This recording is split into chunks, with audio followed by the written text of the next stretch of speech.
Père, du Fils et du Saint-Esprit, un seul Dieu. Amen. Moïse monta des plaines de Moab sur le mont Nebo au sommet du Pisga vis-à-vis de Jéricho, et l'Éternel lui fit voir tout le pays.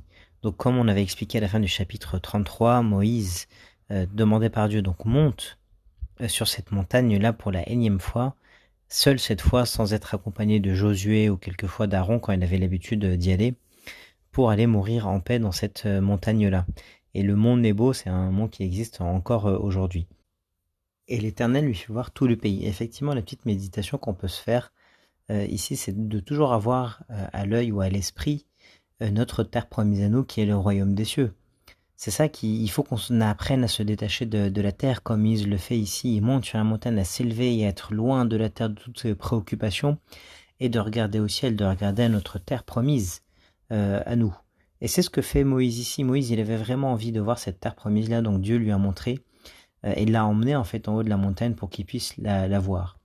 Galad jusqu'à Dan, tout Nephtali, le pays d'Éphraïm et de Manassé, tout le pays de Juda jusqu'à la mer occidentale, le Midi, les environs du Jourdain, la vallée de Jéricho, la ville des palmiers jusqu'à Tsouar. Et là, il est en train de lui montrer la division de la terre entre les différentes tribus, comme Josué va faire en fait plusieurs années après. Et donc, il lui montre tout ça avant que ça n'arrive. Et parce que c'est un homme saint, évidemment très proche de Dieu, Dieu lui révèle ces choses et lui montre le partage de la terre promise entre toutes les tribus.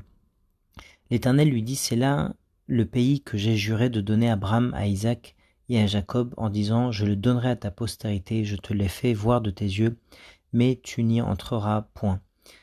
Et c'est la promesse de Dieu qui s'accomplit enfin. Dieu, quand il dit une promesse, évidemment, il l'accomplit, même si ça prend du temps. Il avait dit à Abraham que je te donnerai cette terre promise. Abraham, il avait vécu à Canaan d'ailleurs, mais il n'avait jamais pris possession de la terre réellement, comme là le peuple tout entier est en train d'en prendre possession. Dieu il accomplit sa promesse en temps voulu, quand c'est le meilleur moment. Au moment d'Abraham, ils n'étaient pas un grand peuple, et au moment d'Isaac et de Jacob et de Joseph, pareil. Là, c'est tout le peuple entier, ils sont 600 000, donc c'est une prise en possession de la terre, et c'était le meilleur moment pour que ça arrive. Et c'est l'accomplissement de la promesse que Dieu a faite à Abraham. C'est maintenant que c'est en train de s'accomplir avec Josué juste derrière, qui va traverser le Jourdain. Ils sont juste avant, là, dans les plaines de Moab, et Josué va prendre possession de la terre promise et la donner à tout le peuple d'Israël. C'est l'accomplissement de la promesse. Dieu l'accomplit en temps voulu. Je te le fais voir de tes yeux. Et en fait, Abraham, Isaac et Jacob et Moïse et tous ces grands saints-là, c'était des gens riches et pourtant ils vivaient sur des tentes. Ils étaient détachés de la terre. Ils n'avaient qu'une chose à l'esprit, c'est la relation avec Dieu et c'est d'aller au ciel en fait, pour aller rejoindre Dieu. C'était le cas d'Abraham qui vivait dans des tentes, Isaac et Jacob, de Moïse aussi, et Moïse n'avait qu'une envie, effectivement, c'était cette relation-là avec Dieu. Il ne regardait qu'au ciel, il voulait voir cette terre promise parce que c'était la promesse.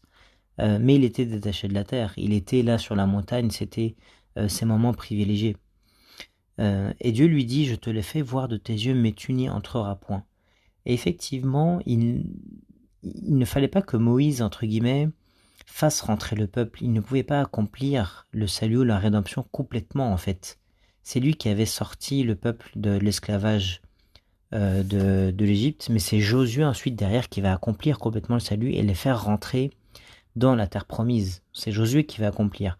Josué, vous savez, en arabe, ça se dit Yahshua, qui est proche de Yassoua, qui veut dire Jésus en arabe. Et donc celui qui accomplit en fait le salut, ici, ça va être Josué quand il va les faire rentrer effectivement dans la terre promise.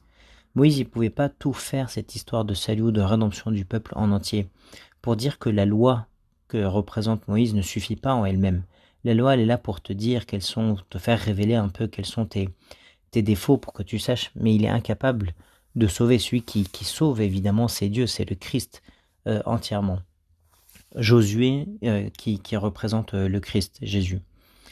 Moïse, serviteur de l'Éternel. Effectivement, on ne peut pas comparer Moïse et le Christ. Moïse, avec tout l'honneur qu'il a et toute la sainteté qu'il a, il reste un serviteur de l'Éternel. Et ça, Saint Paul, il l'explique dans l'épître aux Hébreux aussi, pour répondre en fait au peuple juif qui ne jurait entre guillemets que par Moïse, en leur disant qu'on ne peut pas mettre sur un même degré ou un même niveau Moïse et le Christ.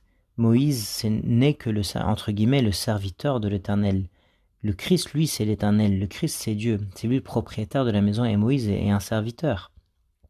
Donc Moïse, serviteur de l'Éternel, mourut là dans le pays de Moab, selon l'ordre de l'Éternel. Et l'Éternel l'enterra dans la vallée. Et ça, c'est vraiment une chose extraordinaire. Il est écrit que l'Éternel lui-même enterra Moïse dans la vallée. Et jamais on a vu pareille situation où Dieu lui-même enterre en fait un homme. Peut-être dans le Nouveau Testament, le Christ quand il a enterré son père Joseph le charpentier.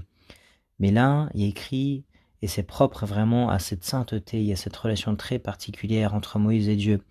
Moïse était très proche de Dieu. L'Éternel l'a enterré lui-même dans la vallée, au pays de Moab, vis-à-vis de Beth Péor. Et ça montre à quel point Moïse était un homme saint. Personne n'a connu son sépulcre jusqu'à ce jour. Et ça, c'est ce que Dieu a voulu par sa sagesse.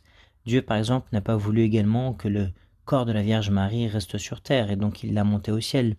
Le corps d'Élie aussi, Élie n'est pas mort, il est monté sur un char de feu. Tous ces hommes saints-là ont cette fin particulière et ont cette sainteté de leur corps qu'on leur donne. Moïse et son corps est très important en fait, il y a une sainteté très très forte parce que sinon Dieu n'aurait pas pris le soin ou la peine d'enterrer lui-même le corps de Moïse. Donc on ne peut pas dire que le corps des saints n'est pas important. Le corps des saints, on peut les vénérer, pas les adorer, l'adoration n'est qu'à Dieu seul, mais ont une place très particulière. Comme là on est en train de le voir avec Dieu qui enterre le corps de Moïse ou le corps de la Vierge qui a été monté au ciel par exemple, ou Élie qui est monté au ciel. Donc c'est quelque chose de très important effectivement, la vénération du corps des saints. Et l'Éternel l'enterra dans la vallée au pays de Moab vis-à-vis de Beth-Péor. Personne n'a connu son sépulcre jusqu'à ce jour. Moïse était âgé de 120 ans lorsqu'il mourut.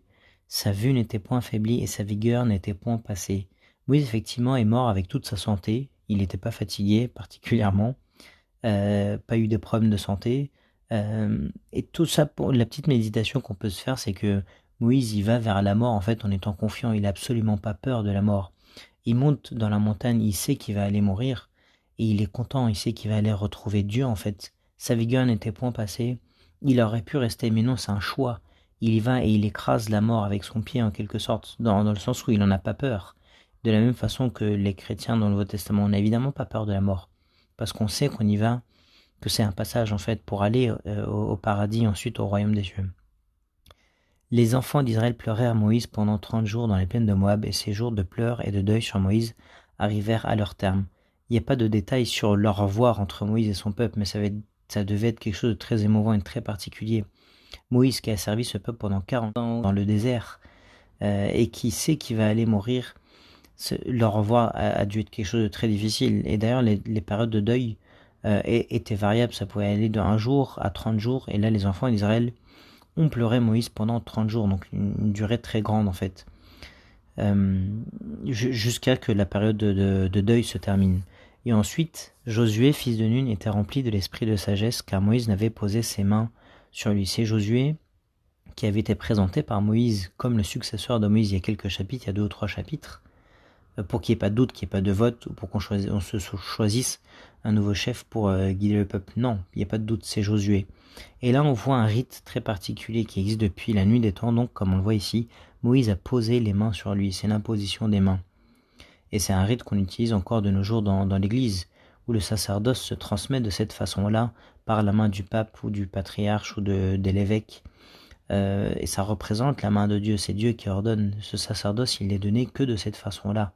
Et ça montre la puissance de cette imposition des mains qui est accompagnée de prières en fait, et l'accomplissement du rite de cette façon-là.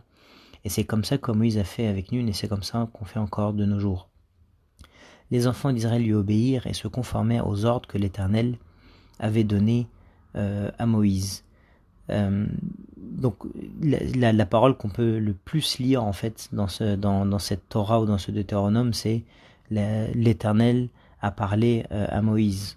On a lu beaucoup de fois ce détail-là, et les enfants d'Israël, ils obéissaient à Moïse. Moïse était intermédiaire entre Dieu et son peuple. Moïse qui écoutait ce que le peuple lui disait, le transmettait à Dieu, et du coup rendait ensuite la réponse au peuple de la part de Dieu. Il est cet intermédiaire. C'est le rôle du sacerdoce, de prier pour son peuple, de récolter ses problèmes, de les présenter à Dieu, de demander à Dieu des solutions, et de guider le peuple de cette façon-là. C'est ce que faisait Moïse, c'est ce que font les prêtres encore de nos jours, c'est leur rôle. Il n'a plus paru en Israël de prophète semblable à Moïse que l'Éternel connaissait face à face. Et ça, c'est une phrase très forte qui montre la sainteté de cet homme-là, de ce prophète Moïse. Il n'y en a personne qui a été comme lui, après lui. L'Éternel connaissait face à face. Et ce qui est mystérieux, c'est que dans d'autres versets, on lit qu'on ne peut pas voir la face de Dieu sans mourir. Et donc les pères de l'Église ont interprété ça en disant que Moïse, il voyait une part de la gloire de Dieu, ou il voyait la gloire de Dieu en partie. On ne peut pas voir la gloire de Dieu tout entier et rester en vie, c'est pas possible. Et quand Moïse, dans sa relation proche avec Dieu, a voulu voir la gloire de Dieu, il lui a dit, parce qu'il était proche de Dieu, donc il osait, il demandait à Dieu, montre-moi ta gloire. Et Dieu lui répondait, c'est pas possible, je peux pas te la montrer pour que tu restes en vie. Et à un moment donné, Dieu l'accepte et lui dit, va te cacher dans les fentes de ce rocher-là, et je vais passer de loin, tu mettras ta main et tu auras un aperçu de ma gloire. Et donc il a été dit ici, Moïse, que l'Éternel connaissait face à face, tellement il était proche de Dieu, alors que au début de son service, lorsqu'il avait 80 ans, il a vécu chez Pharaon, il était dans l'orgueil de la maison de Pharaon, et petit à petit, il est devenu cet énorme saint, ce grand saint qui connaissait Dieu face à face. Et donc ça nous donne de l'espoir que si on est des gens pécheurs et si on se repent et si on se rapproche de Dieu, et on peut monter les niveaux spirituels petit à petit. Et il suffit de regarder la vie de Moïse et d'où il a commencé et où est-ce qu'il a terminé. Et est-ce que le Deutéronome et la Torah se terminent en disant que Moïse, que l'Éternel connaissait face à face. C'est vraiment un grand saint. Nul ne peut lui être comparé pour tous les signes et les miracles que Dieu l'envoyait faire au pays d'Égypte contre Pharaon, contre ses serviteurs et contre tout son pays, et pour tous les prodiges de terreur que Moïse accomplit à main forte sous les yeux de tout Israël. Effectivement, si on y réfléchit un petit peu, celui qui a fait le plus de miracles dans la Bible, c'est le Christ, et juste après lui, c'est Pharaon, c'est Moïse. Moïse a fait d'énormes miracles avec les 10 plaies, la séparation de la mer Rouge, la manne et la caille, les guerres qu'il gagnait, lorsqu'il levait les mains contre Amalek. Toute la vie de Moïse est une vie de miracles, et tout le peuple d'Israël a vécu ces miracles-là sur la main de Moïse. Et donc on peut difficilement comparer un homme qui soit aussi saint que Moïse, et c'est le témoignage qu'on lit ici sur la vie de Moïse, sur ces deux versets-là qui clôturent en fait ce Deutéronome.